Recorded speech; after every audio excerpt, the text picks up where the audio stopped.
So hello again guys. This is the last part of how to read a nautical chart entitled Identifying Common Chart Symbols.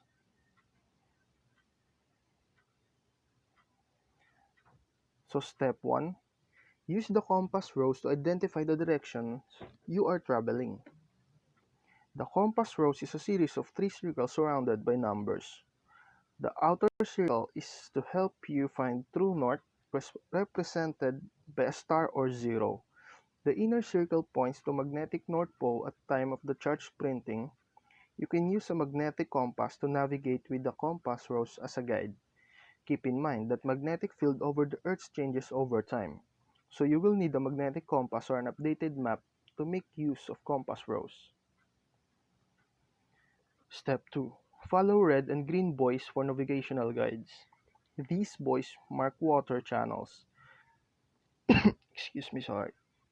The colored circle you see on the chart correspond to buoys you will see floating along the channels as you travel.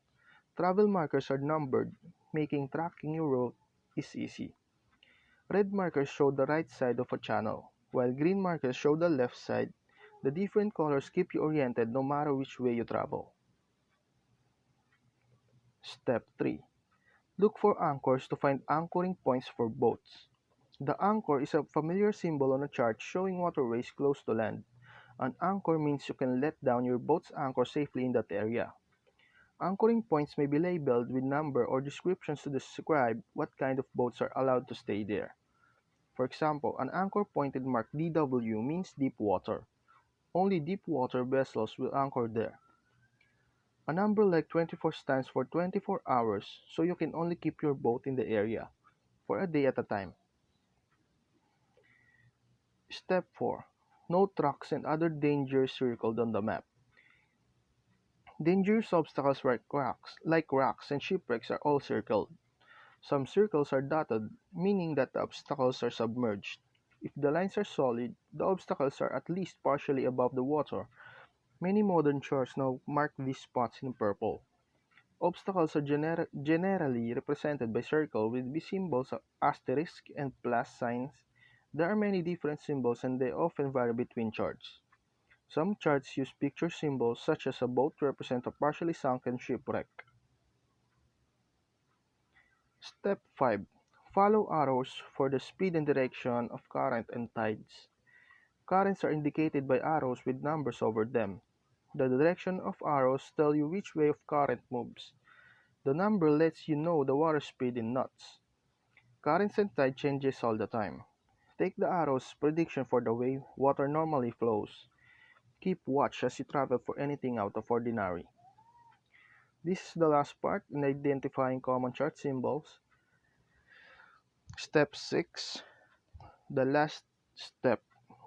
Read abbreviations to identify important features in the area. Since charts have a limited amount of space, map makers have to rely on abbreviations to label makers. Some letters indicate the type of seafloor. Others landmarks like towers I'm sorry. Other labels landmarks like towers, wharves, and government stations. Some common seafloor abbreviations include S for sand, M for mud, and C for coral. RKY stands for a rocky floor. TR indicates a nearby tower, while WHF stands for wharf and BN means beacon. CG may indicate a Coast Guard station on a US map. So that's the part 3 of how to read a nautical chart. Thank you.